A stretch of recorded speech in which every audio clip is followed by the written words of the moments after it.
대한민국 지도자가 나라에 재앙을 내린다는 주제는 성경적 관점에서 깊은 고찰을 요구합니다.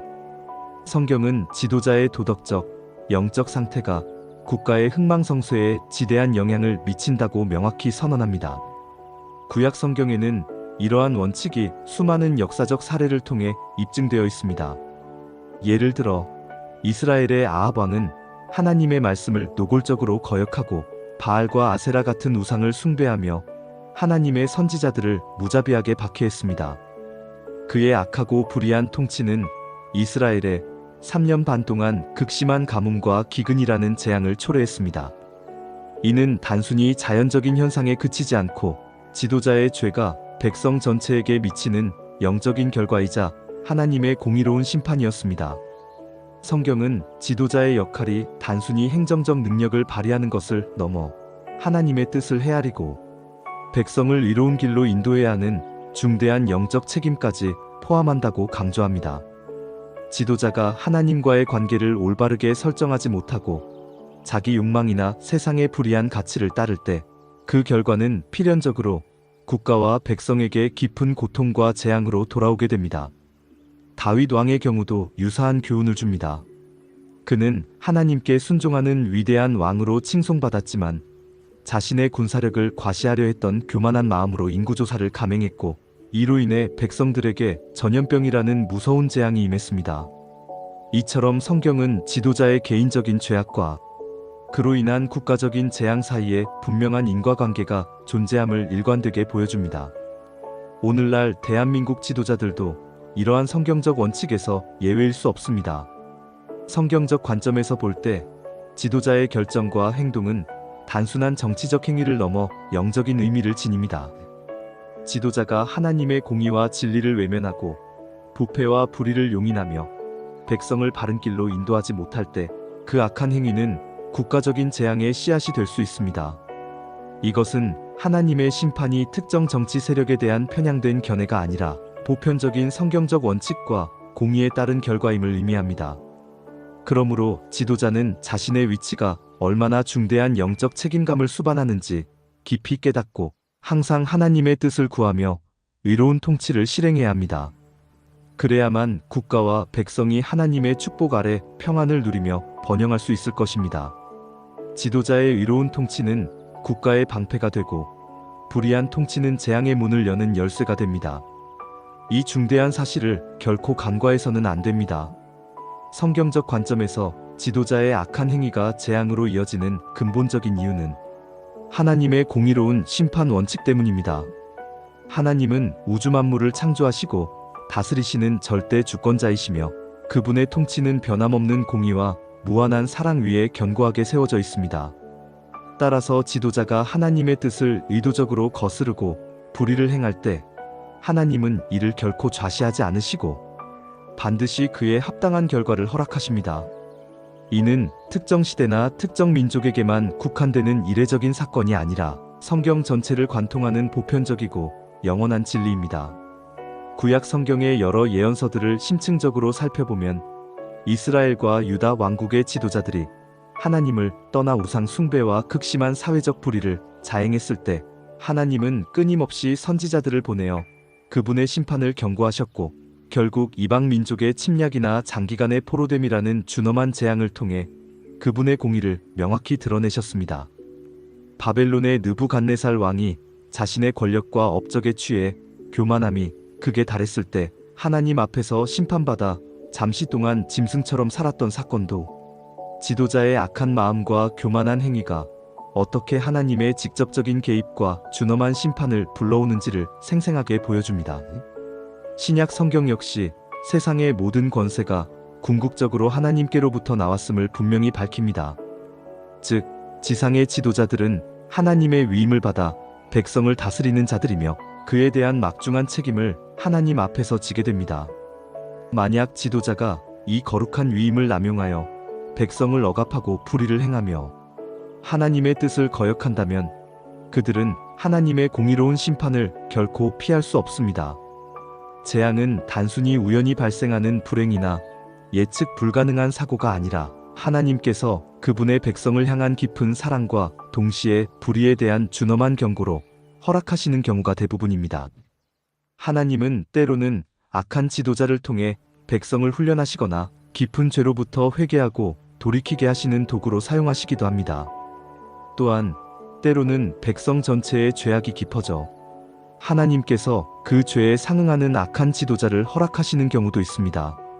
즉, 지도자의 악함과 그로 인한 재앙은 단순히 한 개인의 윤리적 문제를 넘어 국가 전체의 영적 상태와 깊이 연관되어 있음을 의미합니다. 그러므로 지도자가 악한 길로 치달을 때 하나님께서 재앙을 내리시는 것은 그분의 공의가 여전히 살아 역사하고 있음을 강력하게 보여주고, 동시에 백성으로 하여금 자신의 죄를 회개하고 하나님께로 전심으로 돌아오도록 촉구하는 강력하고도 궁극적인 메시지입니다. 대한민국 지도자들의 모든 불의와 불법은 하나님의 공의로운 시선 아래 놓여 있으며 성경적 원칙에 따라 반드시 그 결과에 직면하게 될 것입니다.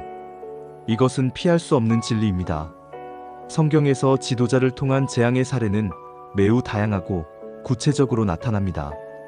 이러한 풍부한 사례들은 지도자의 선택과 행동이 국가의 운명에 얼마나 결정적인, 때로는 치명적인 영향을 미치는지를 분명하게 입증합니다. 고대 애굽의 바로 왕은 하나님의 백성인 이스라엘 자손을 무자비하게 억압하고 하나님의 명백한 명령을 반복적으로 거역하며 고집을 부렸습니다. 그의 강팍한 마음과 불순종적인 태도는 애굽 전역에 10가지 무서운 재앙을 불러왔습니다. 피 재앙, 개구리 재앙, 이 재앙, 파리 재앙, 악질, 독종, 우박, 메뚜기 떼, 흑암, 그리고 마지막 장자의 죽음 재앙에 이르기까지 상상하기 어려운 참혹한 재앙들이 바로 왕의 악함과 완고한 고집으로 인해 애굽 백성에게 직접적이고 광범위하게 임했습니다. 이 재앙들은 바로 왕의 통치력을 완전히 상실하게 만들었으며 애굽 백성들에게는 이루 말할 수 없는 고통과 비참함을 안겨주었습니다. 이스라엘 역사 속에서도 악한 지도자들로 인한 재앙은 끊임없이 반복되었습니다. 분열 왕국 시대의 첫 왕인 여로보암은 북이스라엘을 다스리면서 백성들이 하나님의 성전이 있는 예루살렘으로 가지 못하도록 베델과 단에 금송아지를 세워 우상 숭배를 조직적으로 조장했습니다. 그의 악하고 불의한 통치로 인해 북이스라엘은 영적으로 깊이 타락하고 결국 아수르에 의해 완전히 멸망당하는 비극적인 재앙을 맞이했습니다. 아합 왕과 그의 사악한 왕비 이세벨의 바알 숭배는 이스라엘에 3년 반 동안의 극심한 가뭄을 가져왔으며, 이는 백성들의 생존 자체를 위협하는 심각한 재앙이었습니다. 이러한 명확한 성경적 예시들은 지도자의 죄가 단순히 개인적인 도덕적 문제가 아니라 그 악한 영향력이 국가 전체에 파급되어 심각하고 광범위한 결과를 초래한다는 것을 강력하게 보여줍니다. 또한 지도자의 죄로 인해 하나님께서 백성에게 재앙을 내리시는 것은 지도자가 곧 백성의 대표자이며 그들의 선택과 행위가 백성 전체의 영적, 물리적 운명과 밀접하게 연결되어 있음을 상징적으로 보여줍니다. 오늘날 대한민국 지도자가 만약 하나님의 공의를 무시하고 사회의 도덕적 기준을 의도적으로 타락시키며 정의를 훼손하고 불법을 행한다면 성경적 관점에서는 이러한 악한 행위가 국가적인 재앙의 직접적인 원인이 될 수 있습니다. 재앙의 구체적인 형태는 미리 예측하기 어려울 수 있지만 성경은 경제적인 파탄, 사회적인 혼란과 분열, 예측 불가능한 자연재해, 국제관계에서의 고립이나 위협 또는 영적인 타락과 도덕적 해이 등이 그 형태로 나타날 수 있음을 경고합니다. 중요한 것은 이러한 재앙이 단순한 우연이나 불운이 아니라 지도자의 불순종과 죄악에 대한 하나님의 공의로운 반응이자 경고라는 점입니다. 그러므로 대한민국 지도자는 성경적 교훈을 지극히 심각하게 받아들이고 자신의 통치가 하나님 앞에서 어떤 영적인 의미를 가지는지, 그리고 자신의 모든 결정이 백성에게 어떤 결과를 초래할지 깊이 성찰해야 합니다. 지도자의 의롭고 지혜로운 통치만이 재앙을 효과적으로 막고 국가를 평안케 하며 번영으로 이끌 수 있는 유일한 길입니다. 성경은 지도자의 역할과 책임을 매우 명확하고 엄중하게 규정하며 그들의 악한 행위가 재앙으로 이어지는 것은 하나님의 깊은 섭리 안에서 이루어지는 일입니다. 이는 인간의 자유의지와 선택에 대한 하나님의 공의로운 반응이며 동시에 그분의 절대적인 공의와 전능한 주권을 만방에 드러내는 방식이기도 합니다. 하나님은 온 세상을 창조하시고 다스리시며 모든 국가와 민족의 흥망성쇠를 주관하시는 분이십니다. 따라서 지도자의 죄악으로 인해 재앙이 임하는 것은 하나님께서 여전히 세상 만사를 통치하시며 죄와 불의에 대해 반드시 심판하신다는 강력하고 분명한 증거입니다. 이러한 포괄적인 성경적 관점에서 오늘날 대한민국 지도자의 악한 행위가 국가적인 재앙을 초래할 수 있다는 주장은 확고한 성경적 원칙에 근거하고 있습니다. 재앙의 구체적인 형태나 시기는 인간이 미리 예측하기 어렵지만 성경은 경제적 파탄, 사회적 혼란과 내분, 예측 불가능한 자연재해, 외세의 침략이나 국제적 고립 또는 영적인 타락과 도덕적 해이 등 다양한 형태로 나타날 수 있음을 역사적으로 보여줍니다. 가장 중요한 것은 이러한 재앙이 단순한 우연이나 불운이 아니라 지도자의 불의와 불순종에 대한 하나님의 공의로운 반응이자 엄중한 경고라는 점입니다. 또한 성경은 단순히 재앙만을 강조하지 않습니다.